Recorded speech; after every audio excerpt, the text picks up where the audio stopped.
అదరకొట్టే కారం రంగు రుచి ఆచి కారం పొడి.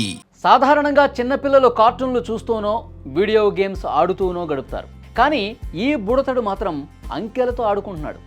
ఏకంగా ప్రపంచ రికార్డునే తిరగరాశాడు.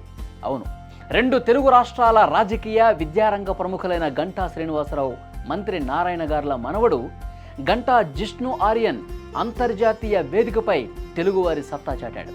గిన్నిస్ బుక్ ఆఫ్ వరల్డ్ రికార్డ్స్లో చోటు సంపాదించి ఔరా అనిపించాడు.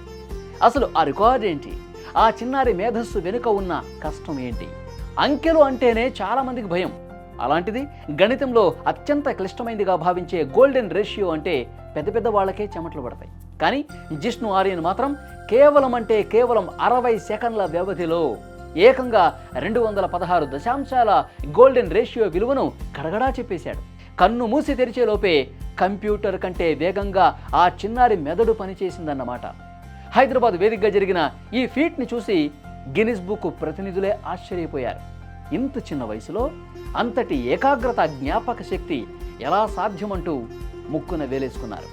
భీమిలి ఎమ్మెల్యే గంటా శ్రీనివాసరావు గారి కుమారుడు గంటా రవితేజ, అలాగే మంత్రి నారాయణ గారి కుమార్తె శరణిల ముద్దుల తనయుడే ఈ జిష్ణు ఆర్యన్.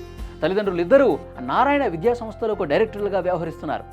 విద్యావేత్తల కుటుంబం నుంచి వచ్చిన ఆర్యన్ తాతలకు తగ్గ మనవడిగా తల్లిదండ్రుల పెంపకానికి నిలువెత్తు నిదర్శనంగా నిలిచాడు. ఆర్యన్కు కోచ్ అఖిల్ గారు ప్రత్యేక శిక్షణ ఇచ్చారండి. రోజు ప్రాక్టీస్ చేయటం, అంకిత భావం వల్లే ఈరోజు ఆర్యన్ పేరు గిన్నిస్ బుక్లో లిఖించబడింది. నేటి తరానికి స్మార్ట్ ఫోన్లకు అతుక్కుపోతున్న ఎంతోమంది పిల్లలకు జిష్ణు ఆర్యన్ నిజంగా ఒక ఇన్స్పిరేషన్గా నిలిచాడు.